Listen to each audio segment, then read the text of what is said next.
My name is Dr. Ruth Newstifter, but just go ahead and call me Dr. Ruthie. I'm a professional sexuality educator. I'm the author of The Nice Girl's Guide to Talking Dirty, and I blog over at exploringintimacy.com.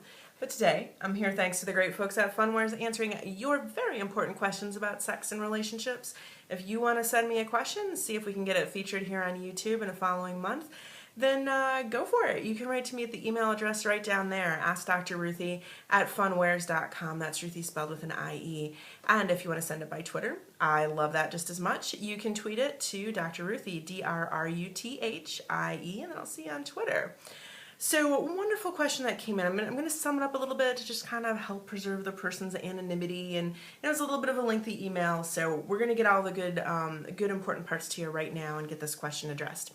So an email came in from a young woman who told me that her boyfriend was recently traveling for work for a few days, and they were using Skype to talk to each other, as many young couples do, and couples of all ages do, of course. And during that time, he asked her to strip for him, put on a little show for him by undressing so that he would have something visually stimulating to masturbate to. He wanted to masturbate to her undressing. And she felt really uncomfortable about that request and felt that he should, if he loves her, he should want to wait and then come home and have sex with her instead of just gratifying himself this way to looking at her body. But at the same time, she felt conflicted because she felt like she should be grateful that he was asking her for this as opposed to trying to find it somewhere else. And so she was looking for advice about this situation. This is a really good question, and this is a really important topic that has to do with our boundaries about relationships. And what I want you to know, to you who sent in the question, or to anyone else who's wondering something like this, is that the same answer on exactly what to do won't work for everyone. But the main underlying concepts will, and that's what I'm going to talk about. Those may apply in different ways. Well, they definitely will apply in different ways to different relationships. So the ultimate answer about whether that's healthy and good for you or for your relationship may be different, but the things to take into consideration will be pretty much the same. So the first thing that's really important is your comfort level and giving yourself permission to explore your comfort level. Now, your comfort level will probably change about lots of different topics throughout your lifetime. It'll change and change back and move a little bit, move back the other way, and that's fine. So that means part of determining what we're comfortable with is revisiting those questions as often as we think is necessary. Once we know what we're comfortable with in a relationship, in this case, whether or not to take off clothes over Skype for a lover to masturbate to, it's then important that we have open, non-blaming conversation that is true to our boundaries and comfort level, but is also open to hearing what the other person has to say, although we do not have to agree with them or compromise, but is genuinely open to hearing them and interested in hearing from them, to talk about the topic with our loved ones. So we're communicating where our boundaries are, but we're also listening to them. The new information will be something that we take into account. It may not change our minds at all, and that's fine, or it may give us new information to consider and then revisit that process. So there's nothing innately wrong with stripping for your partner to get off to you over Skype, and there's nothing innately wrong with being uncomfortable with that and not doing it. They're both fine.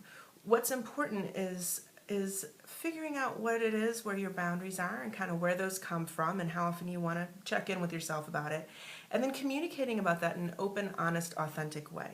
Again, communicating doesn't mean that you have to change your mind based on what the other person says.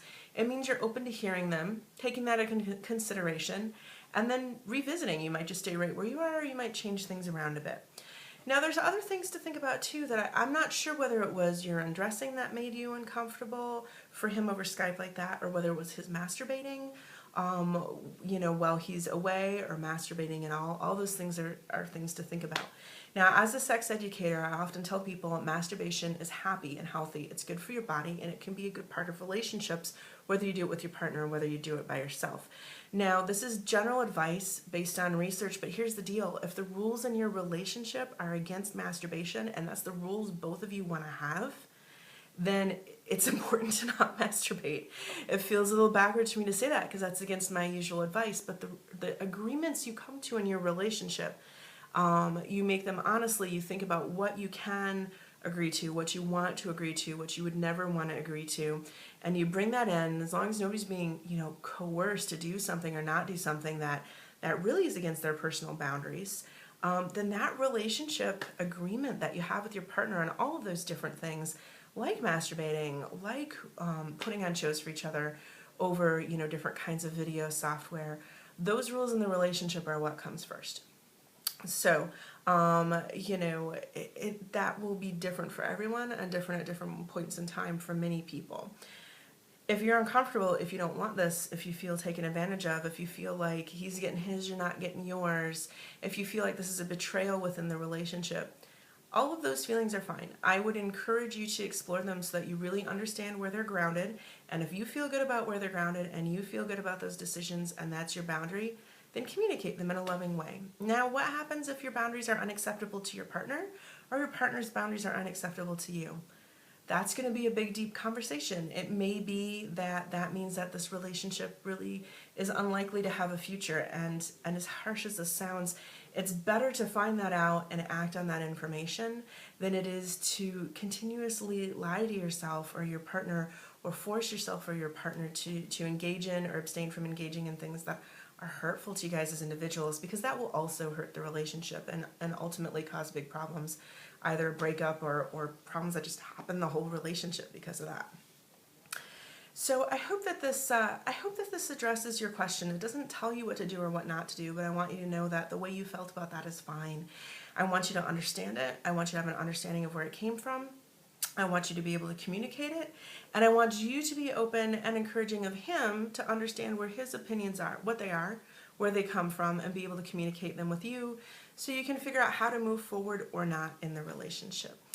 And that relationship agreement is the most important thing. Now, generally speaking, I would say that, masturbation is not the same thing as cheating or not the same thing as abusing the relationship or anything like that.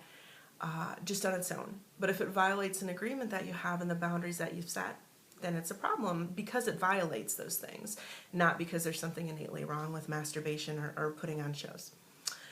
I hope this helps. I hope you think about these things, and as you think about the things that he wants, also think about the things that you want, the things that are gratifying and pleasurable and help you feel secure and sexy and all those things from yourself as well as from your lover. And make that a part of your conversations too. Dr. Ruthie, I'll see you at the next video. I hope this helps.